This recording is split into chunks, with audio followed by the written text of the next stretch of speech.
देखता है अब बहुत देर हो चुकी है और बॉस मास्टर अपना वो अटैक कंप्लीट कर देता है। वही सफेद बालों वाला गिल्ड मेंबर कह रहा होता है, मुझे यकीन नहीं हो रहा गिल्ड मास्टर हार चुके हैं। और हम देख रहे हैं बॉस मास्टर ने उस अटैक से सबको पूरी तरीके से इंजर्ड कर दिया होता है। जो लोग बाहर होते हैं वो यही कह रहे होते हैं कि हमें शील्ड के अंदर नहीं जा सकते, पर हमें बैकअप प्रोवाइड करना होगा इससे पहले की देर हो जाए। बाहर वाले कुछ गिल्ड के मेंबर कह रहे होते हैं, पर तुमने नहीं देखा उस चीज ने हमारे गिल्ड मास्टर को हरा दिया, अंदर जाना मतलब मौत है। डैम भी थोड़ा इंजर्ड होता है और वो अपने मन में कह रहा होता है, ये साला कमीना, इसके ऊपर तो खरोच भी नहीं आई। मुझे लगा था मेरी ये घटिया जिंदगी ठीक हो जाएगी टैलेंट मिलने के बाद, पर मैं यहाँ एक घटिया मौत मरने वाला हूँ। पर तभी डैम अपने पास पड़ी हुई स्वार्ड को ग्रैब करता है और कहता है, हाँ अभी भी एक चीज है जिसे मैंने ट्राई नहीं किया है, इस तरह से मरने के बाद मुझे चैन नहीं मिलेगा। बॉस मॉन्स्टर भी डैम को नोटिस कर लेता है। डैम कह रहा होता है, मैंने इतना सब कुछ इसलिए नहीं झेला कि मैं यहाँ आकर मर जाऊँ। पर यहाँ पर हमें काफी कूल सा पैनल दिखाया जाता है जिसमें डैम स्वॉर्ड पकड़े खड़ा होता है। अगर तुम्हें याद हो तो इसने एक और टैलेंट खरीदा था और वो भी डबल रैंक का था। डैम कहता है, अपने आप को तैयार कर लो क्योंकि मैं बिना स्ट्रगल किए तो नहीं मरने वाला, और उसका स्वॉर्ड टैलेंट एक्टिवेट हो जाता है। डैम को बॉस मॉन्स्टर के पास जाते हुए देख गिल्ड मास्टर अपने मन में कह रहे होते हैं, मेरी कुल्हाड़ी भी उसे एक स्क्रैच तक नहीं दे पाई। ये ऐसा मॉन्स्टर नहीं है जो कि किसी ऐसे के हाथों मारा जाएगा जिसने रिसेंटली स्वॉर्ड उठाई हो। मैं उसे कहना चाहता हूँ कि यहाँ से भाग जाओ, पर मेरे मुंह से आवाज नहीं निकल रही है, ये सब मेरी गलती है।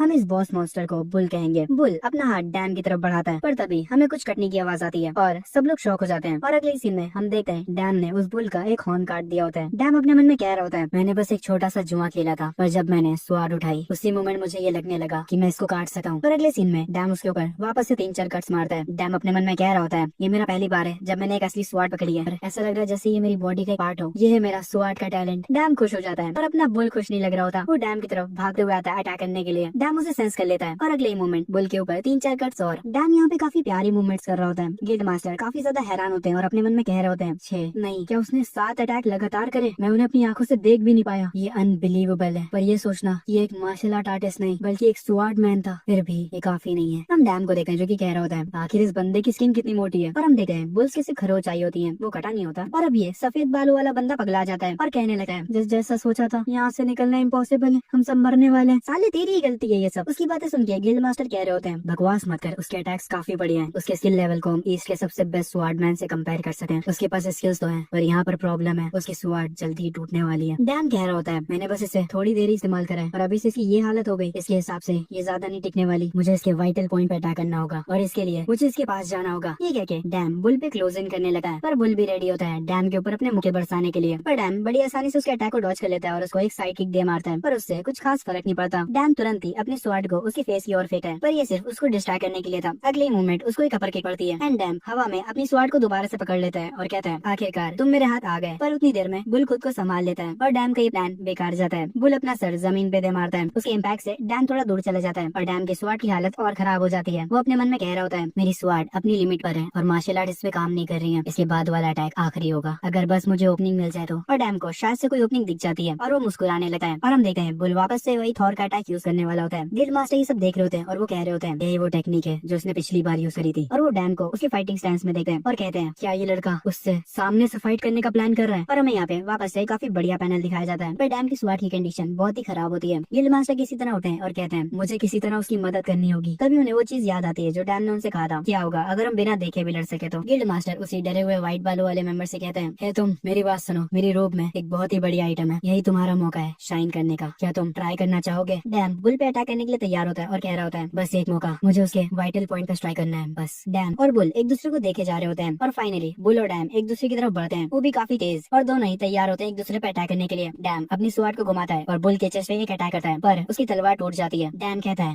सब खत्म हो गया, और बुल लाइटनिंग स्ट्राइक से डैम पे अटैक करने जा रहा होता है, पर तभी कहीं से अचानक से एक स्वॉर्ड डैम की तरफ आती है और डैम उसको पकड़ लेता है, और ये स्वॉर्ड वही सफेद बालों वाले ने फेंकी होती है। डैम कहता है, अब तेरा खेल खत्म है जंगली बुल। पीछे से वही सफेद बालों वाला कह रहा होता है, इसे खत्म कर दो नए लड़के। और डैम बुल के अटैक से बच के बुल के ऊपर स्ट्राइक कर देता है। सीन शिफ्ट होता है, हमें डंजन के बाहर का सीन दिखाया जाता है जहाँ पे न्यूज रिपोर्टर कह रहे होते हैं, 5 घंटे हो चुके हैं, मॉन्स्टर डंजन से बाहर नहीं आ रहे, प्लीज जैसे ही कोई खबर मिले हमें रिपोर्ट करिएगा। तभी एक बंदा कहता है, ओ वो देखो डंजन से लोग बाहर आ रहे हैं। और हम देखते हैं डैम गिल्ड मास्टर को लेके बाहर आ रहा होता है और कह रहा होता है, आखिरकार हम लोग बाहर आ गए। बाय द वे आपको कैसे पता था कि अगर आप मेरे पीछे स्वॉर्ड फेंकोगे तो मैं पकड़ लूंगा। गिल्ड मास्टर कहते हैं, मुझे बस याद आया कि तुमने कहा था कि तुम बिना देखे भी लड़ाई कर सकते हो, तो तुम्हारे लिए मुमकिन था कि तुम पीछे से आई हुई स्वॉर्ड को भी पकड़ सकते हो, मैंने बस रिस्क लिया। डैम हल्का सा मुस्कुराते हुए कहता है, ये तो लगभग मुझे एक जिंदा सीख बना देता, फिर भी आपकी वजह से हम सब सर्वाइव कर पाए। जो सुन के गिल्ड मास्टर कहते हैं, नहीं तुम वो हो जिसने हम सबको बचाया। और डैम को धक्का देते हुए कहते हैं, आखिर तुम कर क्या रहे हो, लोग तुम्हारा इंतजार कर रहे हैं, तुम इस डंजन के नंबर 1 कंट्रीब्यूटर हो, तो जाओ और अपना स्टेटमेंट दो। डैम कहता है, मैं नंबर 1 कंट्रीब्यूटर हूँ, और अपने मन में सोच रहा होता है लोगों ने हमेशा ही मुझे नीचा दिखाया मेरे टैलेंट की वजह से। सही कहा, मैं पहले जैसा नहीं रहा हूँ। डैम अपना हाथ उठाता है और खुद को चीयर करता है और उसके साथ बाकी सारे लोग भी अपना हाथ उठाते हैं। आगे हम हॉस्पिटल का सीन देखते हैं जहाँ पे डैम अपनी मॉम को देखने आया होता है और वो अपनी मॉम को सही देकर चैन की सांस लेता है। टीवी पे न्यूज चल रही होती है उसी डंजन के बारे में, या कहूँ तो डैम के बारे में। सब डैम की तारीफ कर रहे होते हैं, सारे रिपोर्टर उसे सवाल कर रहे होते हैं, सर प्लीज हमें अपना इंप्रेशन बताइए इस चीज के बारे में। आपने इस डंजन को काफी जल्दी खत्म कर दिया, क्या वहाँ पर कोई डेंजरस सिचुएशन भी थी? सर आखिर आपका नाम क्या है? क्या ये सच है कि आप स्वॉर्डमैनशिप और फाइटिंग दोनों में बढ़िया है? प्लीज हमें बताइए। सर आपका नाम क्या है? डैम अपना नाम बताता है और वो कहता है कि प्लीज एक एक करके पूछिए। और डैम उनसे कहता है गिल्ड और डिवीजन मैटर नहीं करते, बहुत सारे अप एंड डाउन होते हैं, फिर भी मैं अपनी जान को जोखिम में डाल के उस पर्सन के लिए लड़ा जिसको मैं प्रोटेक्ट करना चाहता था। यहाँ पे रिपोर्टर सभी भी फालतू के सवाल ही कर रहे होते हैं। डैम को ये सब काफी एम्बैरेसिंग लगता है तो वो टीवी बंद कर देता है और जैसे ही वो अपने फोन की तरफ देखता है तो सोशल मीडिया पे भी डैम ही ट्रेंडिंग पे चल रहा था। तभी डैम को सिस्टम की नोटिफिकेशन आती है कि उसकी डिवाइन पावर 1000 से बढ़ा दी गई है। जो देख के डैम कहता है डिवाइन पावर शायद से क्वालिफिकेशन होती है जो की जॉब की एडवर्टाइजमेंट पे लिखी होती है, इसमें कोई शक नहीं। डैम को एक और नोटिफिकेशन आती है क्योंकि तुम्हारी डिवाइन पावर 1000 हो चुकी है तो तुम्हारे पास जॉब की और भी अपॉर्चुनिटीज है, क्या आप वो जॉब करना चाहेंगे? डैम बिना कुछ सोचे समझे ओके कर देता है और उसे एक जॉब मिल भी जाती है सिक्योरिटी मैनेजर की। और ये जॉब देने वाला पर्सन कोई और नहीं बल्कि हेपेटस है। इस जॉब की क्वालिफिकेशन मिनिमम 1000 डिवाइन पावर है जो की ऑलरेडी डैम के पास है। डैम कहता है कि एक सिक्योरिटी मैनेजर की जॉब ये इतनी भी कॉम्प्लिकेटेड नहीं है, पर क्योंकि मैं काफी ज्यादा थक चुका हूँ इसीलिए मैं पहले घर जाऊंगा और आराम करूंगा, उसके बाद ये करूंगा। पर तभी सिस्टम की नोटिफिकेशन आती है 3 गॉड्स ऑलरेडी इस जॉब के लिए अप्लाई कर रहे हैं, ये आखिरी मौका है। डैम हैरान हो जाता है और कहता है क्या मैं ये नहीं होने दे सका, ये मेरे लिए एक इजी जॉब है। और डैम जॉब के लिए अप्लाई कर देता है। हॉस्पिटल पे एक रोशनी आती है और वो अगले सेकंड डैम ट्रांसपोर्ट हो जाता है। डैम की हालत खराब होती है। डैम कह रहा होता है क्या ये लोगों को अच्छी तरीके से टेलीपोर्ट नहीं कर सकते? अगर मैं सही हूँ तो क्या ये है हेपेटस का फोर्स? शिट ये कितना गर्म है। डैम के पीछे एक आदमी खड़ा होता है पर डैम अपना बोले जा रहा होता है ऐसा लगता है जैसे मैं सोना में आया हूँ। ये हेपेटस नाम का बंदा, क्या इसके पास एक एसी भी नहीं है? और ये पीछे वाला बंदा कहता है क्या तुम हो वो जिसने जॉब के लिए अप्लाई किया था? तुमसे मिलकर अच्छा लगा, मैं हेपेटस हूँ इस फोर्स का मालिक। और ये सुनते ही डैम थोड़ी दूर जाके अपना सर झुका के कहता है आपसे मिलकर अच्छा लगा, मैं डैम हूँ, मैंने इस जॉब के लिए अप्लाई किया था सिक्योरिटी मैनेजर की पोजीशन के लिए। हेपेटस हंसने लगा और कहता है हाँ आखिर तुम ह्यूमन जैसे ग्रीट क्यों कर रहे हो? डैम ये सुन के घबरा जाता है और अपने मन में कहता है क्या मैंने जो कुछ कहा था उसने सब कुछ सुन लिया? उसने सुन ही लिया होगा, मुझे क्या करना चाहिए? मुझे स्टार्टिंग से ही अपना सर झुका लेना चाहिए था। हेपेटस मुस्कुराता है और ये गॉड ऑफ ब्लैक स्मिथ, इसका नाम है हेपेटस। हेपेटस कहते हैं जैसा न्यूज कहती है गॉड ऑफ माउंटेन्स इंसानों को काफी प्यार करते हैं, इसीलिए तुम थोर के डंजन में बिना डरे लड़ पाए। डैम इनकी बातें सुन रहा होता है। हेपेटस हंसते हुए कहते हैं हाँ अब मुझे समझ आया, इसीलिए वो गुस्सैल थोर भी तुम्हें पसंद करता है, तुम में हिम्मत तो है। डैम हल्का सा मुस्कुराता है और अपने मन में कह रहा होता है थैंक गॉड इसने मेरी बातें नहीं सुनी। और अगले ही मोमेंट हेपेटस कहता है यहाँ तक कि तुम मेरे फौज में ही मुझसे एसी लगवाने को कह रहे थे। ये सुनते ही डैम अपना सर जमीन पे झुका लेता है और कहता है मुझे माफ कर दीजिए। हेपेटस कहता है अब ग्रेटिंग बंद करते हैं, मैं तुम्हें काम समझाता हूँ। विटनेसिंग ही बिलीविंग है, मैं पहले तुम्हें उनसे मिलवाता हूँ।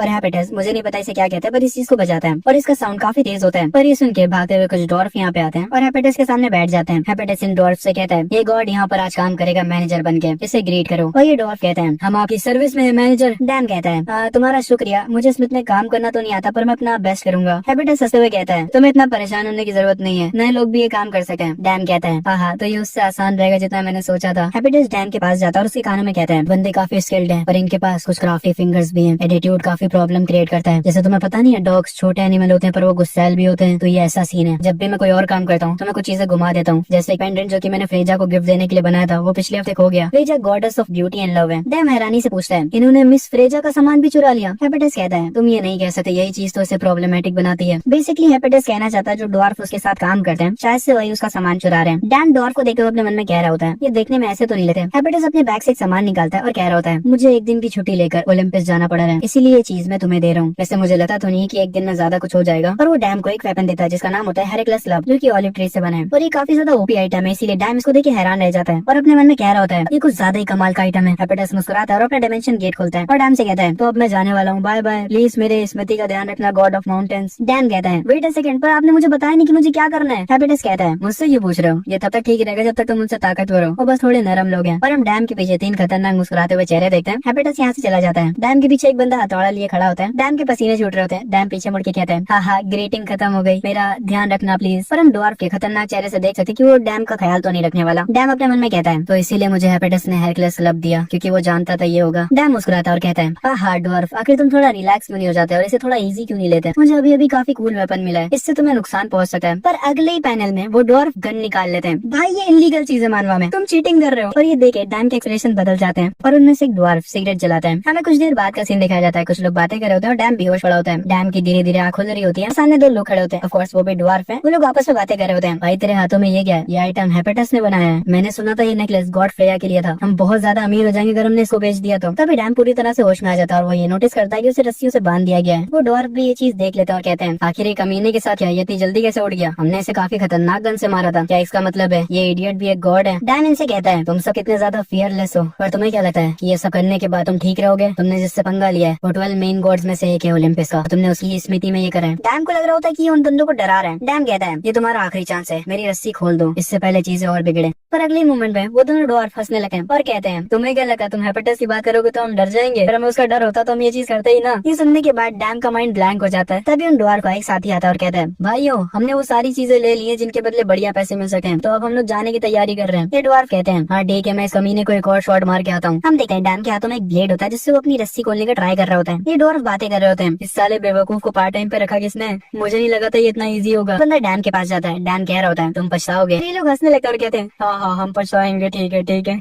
इन्हें देख के मुझे हंसी आ रही है। पर डैम अपनी रस्सी खोल लेता और कहता है तुम सब कितने ज्यादा फियरलेस हो, मैंने तुमसे कहा था तुम पछताओगे सालो। और डैम उन्हें हवा में उड़ा देता है। डैम इनके धर की कुटाई करता है और इनसे कहता है तुम लोगों ने मुझे मजबूर करा कि मैं वायलेंस का सहारा लूं। और हम देखते हैं उसके हाथ में एक ब्लेड होता है। डैम कह रहा होता है मैं मुश्किल में फंस जाता अगर मेरे पास ये ना होता। और इसने उस गिल्ड मेंबर की बात मानी थी जिसने इससे कहा था कि वेपन रखना फायदेमंद होता है। डैम जमीन पे देखता है और उसे फ्रेया का वही नेकलेस दिखता है। हम दूसरी जगह का सीन देखते हैं जहाँ पे क्रिस्टल या डायमंड जो भी है ये लोग इसे कलेक्ट कर रहे होते हैं।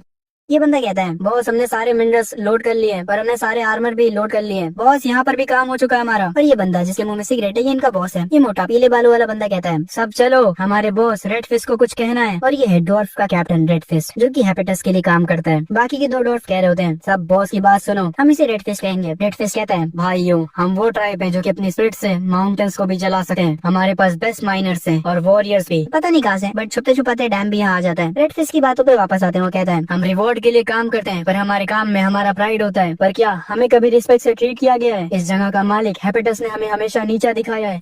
आज हम अपना बदला लेंगे, हेपेटस के प्रति बदला लेंगे। और यहाँ पे सारे डॉल्फ जोश में आ जाते हैं। इनको देखे डैम अपने मन में कह रहा होता है कि ये गंजे लोग क्या बातें कर रहे हैं, यहाँ चींटियों की तरह जमा हुए हैं। पर डैम गलती से उसकी जोरी पे हाथ मार देता है जिससे वो लोग डैम को देख लेते हैं। डैम कहता है आज दिन काफी बढ़िया है भाइयों, है ना? पर अगले ही सेकंड वो लोग गन निकाल लेते हैं और फायरिंग भी स्टार्ट कर देते हैं। डैम जल्दी से जाके कवर में छुप जाता है और कहता है आखिर किस तरह के डॉर्फ ऐसे गोलियां चलाते हैं? I agree with you Dam. Dam कहता है आखिर कोई कैसे इन लोगों को नरम दिल कह सका है? भाई आतंकवादी लग रहे हैं लोग। रेड फिश भी यहाँ पे आ जाता है और कहता है तुम कस्टडी से निकल आए, ऐसा लगता है जो लोग तुम पे नजर रखे रहते हैं वो हार गए। रेड फिश वापस से सुटा फूकता है और कहता है हे लो क्लास के गॉड, अभी से हम ये पूरी जगह साफ कर रहे हैं, पर हम सिर्फ हेपेटस से नफरत करते हैं, तुमसे हमारा कोई वास्ता नहीं है, इसलिए तुम्हें बुरा लगेगा अगर तुम यहाँ पे मर जाते हो तो। इसीलिए मैं तुम्हें ऑप्शन देता हूँ, या तो तुम हमारी मदद करो इस जगह को लूटने में और हमारे साथी बन जाओ, या तो उस जगह वापस चले जाओ जहाँ से तुम आए हो और ऐसा प्रेटेंड करो कि कुछ हुआ ही नहीं है। तुम्हें सही से सोचना चाहिए, तुम एक बेकार का डिसीजन तो नहीं लोगे सिर्फ कुछ पैसों के लिए जिसे तुम फीस कहते हो, है ना लो क्लास गॉड। डैम अपने मन में सोच रहा होता है अगर मैं इस जगह से भाग गया तो मेरी रेपुटेशन गिर जाएगी। और यहाँ पे वो सोच रहा होता है कि अगर वो यहाँ से भाग जाएगा तो हेपेटस और थॉर क्या सोचेंगे उसके बारे में। जैसे हेपेटस कह रहा होता है इसने कहा था कि ये गॉड ऑफ माउंटेन है, पर ये तो कुछ भी नहीं है। थॉर कहता है गॉड ऑफ माउंटेन, ऐसा लगता है मैंने किसी गलत बंदे को चुन लिया। डैम सोच रहा होता है इस कारण से मुझे आगे कोई भी पार्ट टाइम जॉब नहीं मिलेगी, मैं ऐसा होने नहीं दे सका, मैंने बहुत कुछ सहा है। नहीं, उससे पहले तो हेपेटस ही मुझे मार देगा जब वो देखेगा कि उसकी पूरी स्मृति लुट चुकी है। पर यहाँ पे डैम सोच रहा होता है जब हेपेटस वापस आएगा तो वो उस पे हथौड़े मार के उसको हथियार बनाएगा। डैम की बातों में वापस आते हैं। वो अपने मन में कह रहा होता है मेरे पास बस दो ही ऑप्शन है, या तो मैं इन कमीनों से लड़ूं या तो हेपेटस के हाथों मारे जाऊं। डैम रोते हुए कहता है मुझे लगा था कि एक फैंटास्टिक पार्ट टाइम जॉब होगी, पर यहाँ पर क्या हो रहा है, ये दुनिया कितनी बेरहम है। फिर सुटा फूक रहा होता है और कहता है तुमने सही फैसला लिया। और हम देखते हैं डैम सरेंडर कर देता है। डैम अपने मन में बोल रहा होता है ये बंदा मुझे बार बार लो क्लास गॉड कह रहा है, ये चीज मुझे बुरी लग रही है। और फिर डैम रेडफिश से कहता है एक्सक्यूज मी, मैं कुछ पूछना चाहूंगा, तुम लोग तो हेपेटस के पार्टनर हो है ना, तो तुम लोग ये सब क्यों कर रहे हो? क्या होगा अगर हेपेटस को पता चल गया तो? तुम्हें लगता है तुम लोग बच जाओगे? Well main gods of Olympus the great master craftsman Hephaestus, तुम्हें नहीं पता क्या होगा अगर वो गुस्सा हो गया तो वो तुम्हें जिंदा ही फर्नेस में डाल देगा और तुम्हारी हड्डियां सेबरस को दे देगा हेल में खेलने के लिए। क्या तुम कमीनो गॉड की पनिशमेंट से नहीं डरते हो क्या? पर तभी डैम के पीछे वाली वॉल पे गोली लगती है और ये लोग गन निकाल लेते हैं डैम पे और कहते हैं चुप भी हो जा कुत्ते, तेरी औकात कैसे हुई बोलने की, तुझ पे तो रहम भी नहीं करूंगा मैं। डैम कांपने लगता है। गन वाला बंदा कहता है मैं तुझे मार दूंगा और फायर करना स्टार्ट कर देता है। पर रेडफिश कहता है रुको, ये बंदा कुछ ज्यादा ही बन रहा है, तूने उस कमीने को क्या कहा ग्रेट मास्टर क्राफ्टमैन हेपेटस? हाँ तुझे कुछ नहीं पता है लो क्लास के गॉड, मैं तुझे कीड़ा बनाने से पहले ये बता रहा हूँ, हेपेटस की बनाई हुई चीजें सब बेकार है। डैम कहता है हेपेटस की बनाई चीजें बेकार है? फिर डैम को कहता है बेकार भी नहीं, वो चोर है। हेपेटस एक दिन उस माउंटेन में आया जहाँ पर हम रहते थे और कहा ये तो काफी बढ़िया स्वाड है, तुम मेरे साथ काम करना चाहोगे, मैं तुम्हें वो सब कुछ दूंगा जो तुम्हें चाहिए। रेडफिश कहता है उसके बाद हमने उस कमीने को फॉलो करा और यहाँ आ गए और उसके गुलाम बन गए। डैम कहता है गुलाम? क्या हेपेटस ने तुम्हें गुलाम बना लिया? रेडफिश बताता है बिना उसको कुछ दिए उसने हमें गारंटी दी थी फ्री टाइम की और 6 घंटे 5 दिनों तक काम करने के लिए, एक ऐसी परफेक्ट लाइफ जिसमें हर एक चीज चीज गारंटेड है। हमने नोटिस भी नहीं करा कि हमारी इतनी पैशनेट सोच टूट रही थी। हमने इतने सारे साल बर्बाद करे, ये पैसा और ये इज्जत हमारी है, हम डॉर्फ की। वो कमीने उस हेपेटस ने सब प्लान किया था, तुम उसे चोर के सिवा और क्या बुलाओगे। डैम को कुछ समझ नहीं आता, मुझे भी कुछ समझ नहीं आया। रेडफिश कहता है जब मुझे ये रियलाइज हुआ तब कोई भी डॉर्फ नहीं बचा था क्राफ्टमैन स्पिरिट के साथ, हमें सिर्फ एक ही चीज बची थी और वो है रिवेंज। डैम कहता है मैं समझ गया तुम लोग क्या कहना चाह रहे हो, वो आदमी सच में बेकार है, पर एक आदमी जो कि दूसरों की तरक्की से जलता है, जो कि उससे सुपीरियर होते हैं, वो हद से ज्यादा बेकार है। और ये चीज रेडफिश को और गुस्सा दिला देती है। सारे लोग डैम पे गन पॉइंट आउट कर लेते हैं, पर डैम कहता है रुको रुको रुको, मेरी बात तो खत्म होने दो। लोगों को तो ऐसे ही लगेगा ना, अगर तुम भागोगे तो लोगों की नजरों में तुम चोर होगे। क्या ड्वार्फ जो कि ग्रेट मास्टर क्राफ्टमैन है और प्राउड वॉरियर, क्या वो ये बेइज्जती सहन कर पाएंगे। और पता नहीं रेडफिश के अंदर एक ग्रेट मास्टर क्राफ्टमैन और प्राउड वॉरियर सुन के कौन सी खुशी जाग जाती है। डैम कहता है हेपेटस के ऊपर अगर तुम्हें रिवेंज ही लेना है, मेरे हाथ में वो वेपन है जो कि हेपेटस ने बनाया और मैं एक सिंगल वॉरियर हूँ। और अगर तुम सब अपने आप को ग्रेट मास्टर क्राफ्टमैन और प्राउड वॉरियर्स कहते हो तो उन टॉयज को छोड़ दो और मेरे साथ एक रियल बैटल करो अपने बनाए हुए वेपन के साथ। उस वॉरियर को हराओ जिसके पास हेपेटस का बनाया हुआ वेपन है। इस तरह से तुम हेपेटस को नीचा दिखा सके हो। और अगर तुम ये चीज नहीं कर सके तो मान लो हेपेटस तुमसे सुपीरियर और यहाँ से भाग जाओ। ये सुन के डॉर्फ एक साथी को गुस्सा आता है और वो कहता है तेरी औकात कैसे हुई हमारे साथ ऐसी ट्रिक्स खेलने की। बॉस इसकी बातें सुनने लायक नहीं है, मैं इसे अभी मार देता हूँ। डैम रोने लगता है और अपने मन में कहता है मैंने ये नहीं चाहा था, पर रेडफिश कहता है भाग जाऊँ। द ग्रेट रेडफिश भाग जाए, तू साले बहुत बोलता है लो क्लास गॉड। डैम सुकून की सांस लेता है और अपने मन में कहता है आखिरकार इसने शर्त मान ली। रेडफिश कहता है ठीक है मैं तुझसे भिड़ूंगा, पर तुझे रिस्पॉन्सिबिलिटी लेनी पड़ेगी अपने आप को सेल्फ वॉरियर कहने की। और अगर तू ज्यादा देर तक नहीं टिक पाया जब तक हम ये प्रूव नहीं करते कि किसका वेपन बेटर है, और तूने हम डॉर्फ को भागने के लिए क्यों कहा, मैं तुझे जब तक मारूंगा जब तक तेरी हड्डियां मिट्टी नहीं बन जाती। रेडफिश का वेपन होता है एक हैमर और रेडफिश बिना देर करे डैम पे कूद पड़ता है और एक खतरनाक अटैक करता है, पर डैम उसको डॉज कर लेता है। पर ये अटैक काफी पावरफुल था, इसके इम्पैक्ट से पिलर टूट जाता है। रेडफिश कहता है तुम तो अभी से चौंक गए, तुम्हें क्या लगा था अगर तुम हमें भड़काओगे तो तुम जीत सकते हो, तुम लो क्लास के गॉड। पर डैम कहता है पर मुझे अभी भी लगता है कि मेरे पास जीतने के चांस है, मैं उम्मीद करता हूँ कि तुम ज्यादा सरप्राइज नहीं होगे। ये कहते हुए डैम रेडफिश पे क्लोज इन करता है और उस पर अटैक करता है, पर रेडफिश उसके अटैक को डॉज कर लेता है और अपने हैमर से काउंटर अटैक करता है, पर डैम उसे भी डॉज कर लेता है और कहता है आखिर तुम उधर क्या देख रहे हो, और पीछे से काफी प्यारा अटैक करता है। रेडफिश कहता है ये कितना कमाल का है। डैम कहता है ये तो बस शुरुआत है। वो ऑलमोस्ट रेडफिश पे एक अटैक लैंड कर ही देता है, पर रेडफिश अपने पैर से डैम को रोक देता है। जो डॉर्फ देख रहे होते हैं वो काफी हैरान होते हैं। रेडफिश ने डैम का अटैक अपने पैरों की मदद से रोका होता है। डैम और रेडफिश दोनों एक दूसरे से थोड़ा दूर चले जाते हैं। डैम कहता है ये पहली बार है जब किसी ने मुझे अपनी जूते से लात मारी हो, ये सच में थोड़ा दर्द कर रहा है, तुम भी थोड़े कमाल के हो। रेडफिश मुस्कुराता और कहता है तुम बातें बड़ी अच्छी करते हो, तुम्हारे खड़े होने का तरीका थोड़ा स्ट्रेंज है,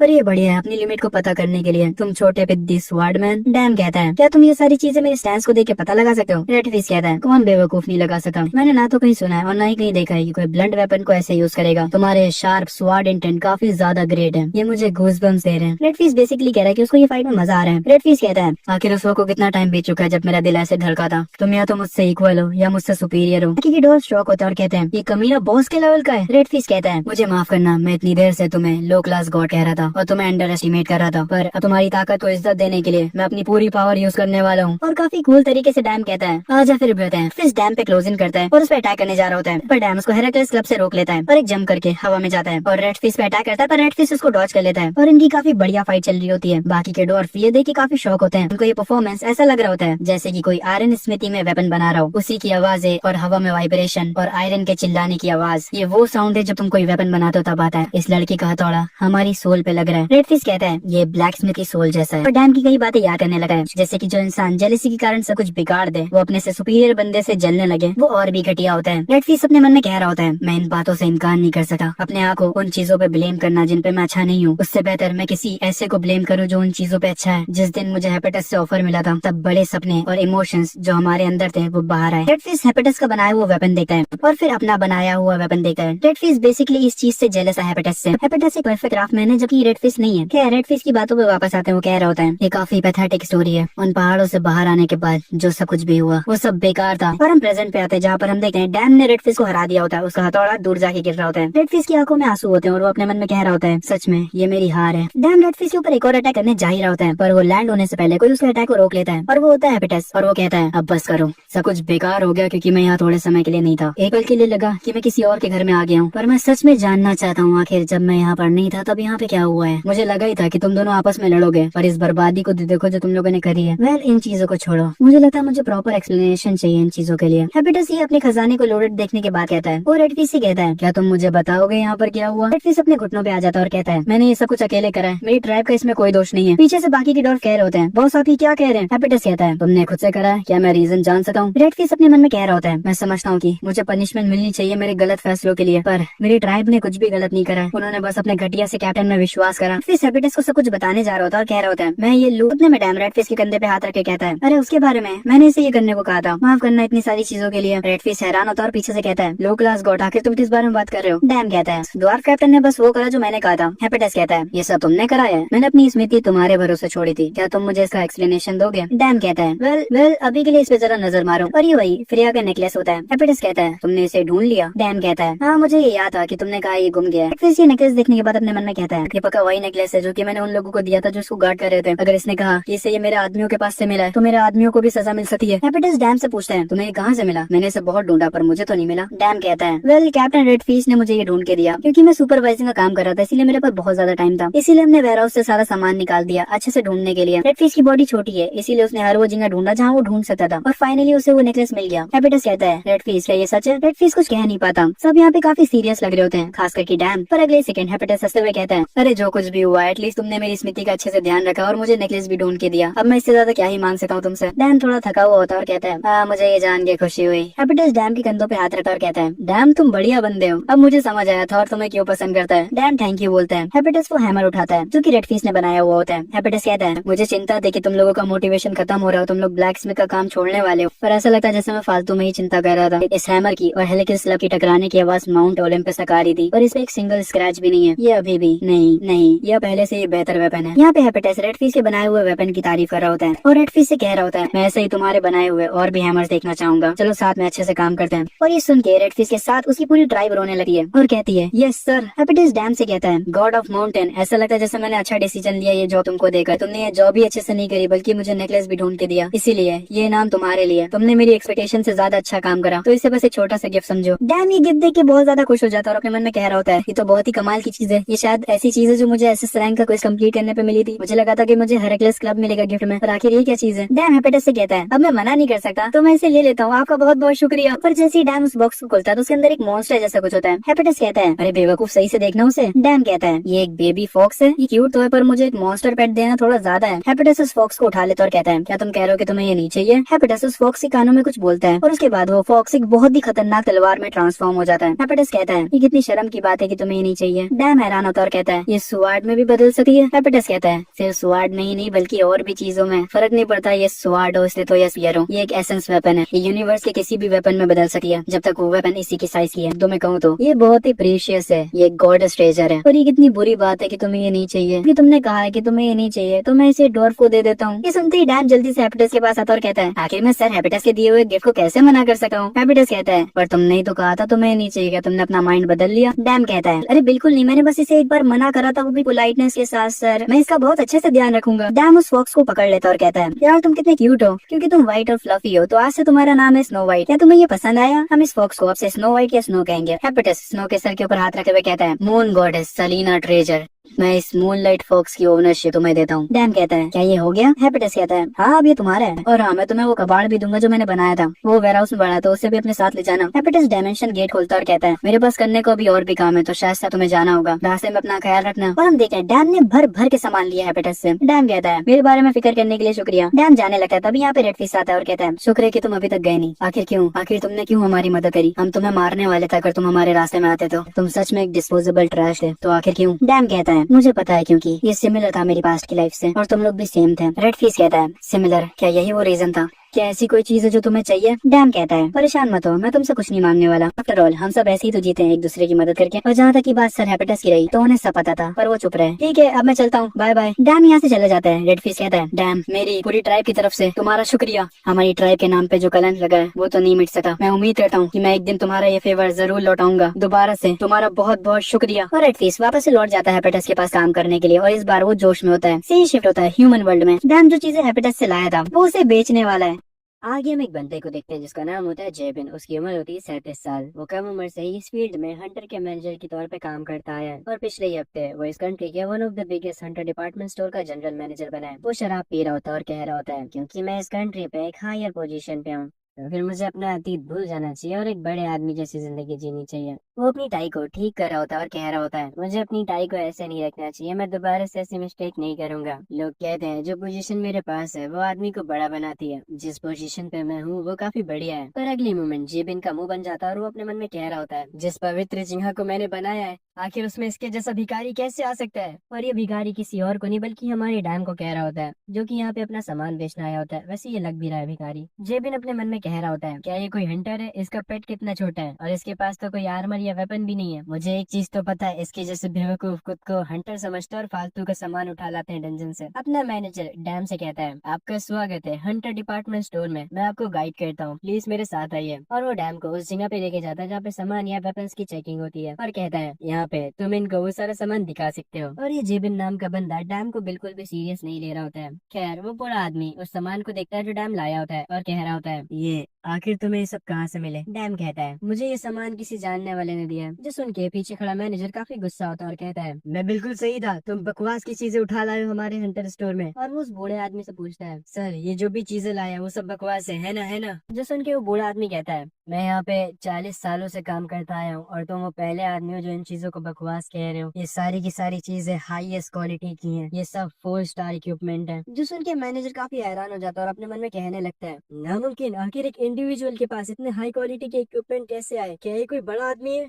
आखिर ये कहाँ से आया है? मैंने सुना है कुछ बड़े लोग काफी अच्छे होते हैं। और अगले मोमेंट ये अपने डैम को मस्का लगाने लगता है और कहता है, सर मैं आपको वीआईपी रूम की तरफ लेके चलता हूँ। आगे हम वीआईपी रूम का सीन देखते हैं जहाँ पे वो बूढ़ा आदमी डैम से कह रहा होता है, मैं पहले तुम्हें इन सब चीजों का प्राइस बता देता हूँ, अगर तुम इन सबको बेचते हो तो तुम्हें 3 बिलियन वॉन मिलेंगे। डैम को प्राइस सही से सुनाई नहीं दिया होता है। वो कहता है, अच्छा तो आप मुझे 300 मिलियन वॉन दोगे? बढ़िया है ये भी, हा हा हा। और अगले ही मोमेंट डैम को समझ आ जाता है कि वो कितने पैसों की बात कर रहे हैं। वो 300 मिलियन वॉन की नहीं बल्कि 3 बिलियन वॉन की बात कर रहे हैं। डैम हैरान हो जाता है, उसके पसीने छूटने लगते हैं। वो अपने मन में कह रहा होता है, 3 बिलियन वॉन? हेपेटाइटिस जिन वेपन्स को कबाड़ समझता है वो 3 बिलियन वॉन के? डैम अभी भी उस सदमे से नहीं निकल पा रहा होता। वो यही सोच रहा होता कि 3 मिलियन नहीं बल्कि 3 बिलियन वॉन। वो बूढ़ा आदमी कहे जा रहा होता है, और इतना प्राइस आपको सिर्फ तब मिल सकता है जबकि हम सिर्फ क्वालिटी की बात कर रहे हैं। सेलर से ज्यादा बायर्स है तो आपको डबल प्राइस भी मिल सकता है। सामने बैठा हमारा मैनेजर अपने मन में सोच रहा होता है, हाईएस्ट क्वालिटी के वेपन जिन्हें तुम किसी भी प्राइस पे बेच सकते हो वो मेरी आंखों के सामने है, मुझे ये सारी चीजें इससे लेनी होगी किसी भी तरीके से। और ये मैनेजर डैम को मस्का लगाते हुए कहता है, डियर कस्टमर, अगर आप इन्हें बेचने का सोच रहे हैं। उतने में इसकी बात काटते हुए डैम कहता है, सारी चीजें। जो सुन के मैनेजर कहता है, क्या?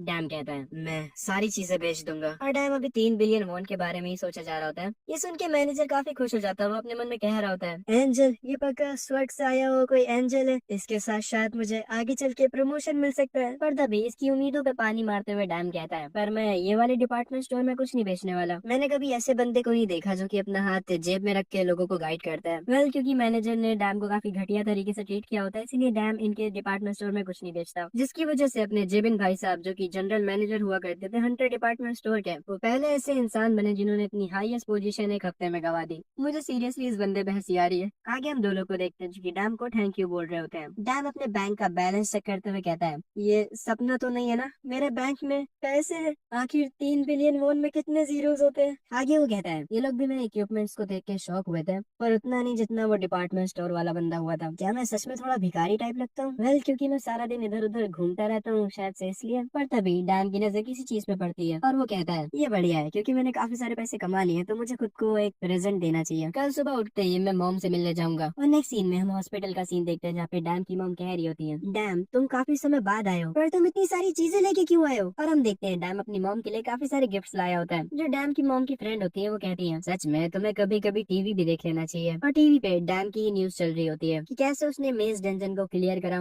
वगैरह वगैरह। डैम की मॉम की जो फ्रेंड होती है वो कहती है, सारे लोग इसी के बारे में बात कर रहे हैं, काफी फेमस लड़का है। रिपोर्टर्स के हिसाब से डैम ने उस डंजन को अपने टैलेंट की मदद से क्लियर करा। डैम कहता है, हा हा हा, ये ऐसा नहीं कि मैंने उस डंजन को अकेले क्लियर करा है। जिसमें वही औरत कहती है, तुम सच में कितने अच्छे इंसान हो, क्या तुम मुझे जाने से पहले एक ऑटोग्राफ दे सकते हो? डैम की मॉम हैरान होती है और कहती है, मेरे बेटे के पास टैलेंट है? डैम कहता है, हाँ मुझे रिसेंटली ही मिला है, ये सब इतनी जल्दी हुआ कि मुझे कुछ समझ ही नहीं आया कि क्या क्या हुआ है। पर अगले ही मोमेंट डैम की मॉम रोने लगती है और कह रही होती है, मैं बहुत खुश हूँ। डैम उनसे कहता है, मॉम आप रो क्यों रही हैं? डैम अपने मन में कह रहा होता है, मॉम हमेशा खुद को ब्लेम करती थी मेरे पास टैलेंट ना होने के लिए। टीवी पे वही न्यूज चल रही होती है और रिपोर्टर सैंगुन गिल्ड के लीडर नामगुन डोयुक से पूछ रहे होते हैं डैम के बारे में, जिसपे गिल्ड मास्टर कहते हैं, मैं तुम लोगों को डिटेल में तो नहीं बता सकता, पर ऑफ कोर्स वो बेस्ट हंटर है। वो एक ताकतवर स्वॉर्डमैन है और काफी चालाक भी है। उसके बिना हम इस डंजन को नहीं क्लियर कर पाते। डैम शर्माने लगता है और अपने मन में कह रहा होता है, भाई तो कुछ ज्यादा ही तारीफ नहीं कर रहा है मेरी। डैम की मॉम मुस्कुराते हुए कह रही होती है, ओ माय गॉड वो तुम्हारे बारे में बात कर रहे हैं ना। डैम अपने मन में कह रहा होता है, वेल ये एक बढ़िया मौका हो सकता है। जितना मैं फेमस होऊंगा मुझे उतनी डिवाइन पावर मिलेगी, जिसकी वजह से मुझे और पार्ट टाइम जॉब्स मिलेंगी। देखो जो डिवाइन पावर होती है वो रेपुटेशन पे डिपेंड करती है। जितनी अच्छी तुम्हारी रेपुटेशन होगी उतनी ज्यादा तुम्हारे पास डिवाइन पावर होगी। इन शॉर्ट जितने ज्यादा तुम फेमस होगे उतनी ज्यादा तुम्हारी डिवाइन पावर होगी। खैर डैम की बातों पे वापस आते हैं। वो अपने मन में कह रहा होता है, मैंने कुछ पार्ट टाइम जॉब्स देख के रखी है और हमें एक पार्ट टाइम जॉब की नोटिफिकेशन दिखाई जाती है जिसके लिए 1 लाख डिवाइन पावर चाहिए होती है और इसका रिवॉर्ड होता है गोल्डन एप्पल। गोल्डन एप्पल वो फ्रूट होता है जो कि रिस्पॉन्सिबल होता है गॉड्स की इमोर्टेलिटी के लिए और यही वो रिवॉर्ड है जो कि डैम को चाहिए। डैम अपने मन में कह रहा होता है, मुझे वो गोल्डन एप्पल चाहिए। वो गोल्डन एप्पल शायद से मॉम का कैंसर ठीक कर सकता है। ऑफ कोर्स डैम अपने मॉम के लिए ही वो एप्पल लेना चाहता है। डैम की मॉम बहुत ही खुश होकर टीवी देख रही होती है क्योंकि उनके बेटे के बारे में बात हो रही होती है। तभी टीवी पे एक और न्यूज चलने लगती है जिसमें रिपोर्टर कहता है, अभी अभी एक खबर निकल के आई है कि एक गेट ओपन हुआ योंगुन सिटी में। वहाँ से सारे लोगों को निकालने का ऑर्डर दे दिया गया है और हम स्नो को देखते हैं जो कि ये सुन के डैम की जैकेट के अंदर घुस जाता है। डैम की मॉम कहती है, ये मफलर नहीं था तुम्हारा? मतलब उन्हें डैम का पेट मफलर लग रहा होता है कोई पेट में। डैम स्नो से कहता है, आखिर क्या बात है स्नो वाइट? तभी उसे स्नो की मेमोरी दिखाई जाती है जहाँ पे हमें आउटर स्पेस का सीन दिखाया जाता है कि अर्थ के आगे कोई ईवल आए हैं। डैम अपने सर पे हाथ रख के अपने मन में कह रहा होता है, आखिर ये क्या था जो इल्यूजन मैंने देखा? और वहीं जो यहाँ पे न्यूज चल रही होती है उसमें का रिपोर्टर जो होता है वो हमें बता रहा होता है कि गेट जो होते हैं वो डंजन्स की तरह नहीं होते, उसमें इंसान नहीं जा सकते बल्कि इसे मॉन्स्टर्स बाहर आ सकते हैं। मतलब जो ये गेट्स हैं वो डंजन से कम्प्लीटली डिफरेंट है, इसमें इंसान नहीं जा सकते, सिर्फ मॉन्स्टर्स बाहर आ सकते हैं। डैम अपनी मॉम से कहता है, मॉम मुझे जाना होगा अभी के लिए। जिसपे उसकी मॉम कहती है, इतनी जल्दी तुम थोड़ा और रुक सकते हो? जिसपे उसकी मॉम की फ्रेंड कहती है, अरे वो बिजी होगा, मैंने तुम्हें बताया तो था कि वो काफी फेमस है। फिर से ही शिफ्ट होता है उस जगह पे जहाँ पे गेट ओपन हुआ होता है और उस गेट से मॉन्स्टर निकल रहे होते हैं। यहाँ पे काफी सारे हंटर्स खड़े होते हैं जो कि थर्ड वेव का इंतजार कर रहे होते हैं और थर्ड वेव ये है, मतलब इससे पहले भी 2 बार मॉन्स्टर्स आ चुके हैं। पर तभी यहाँ पे कोई एंट्री मारता है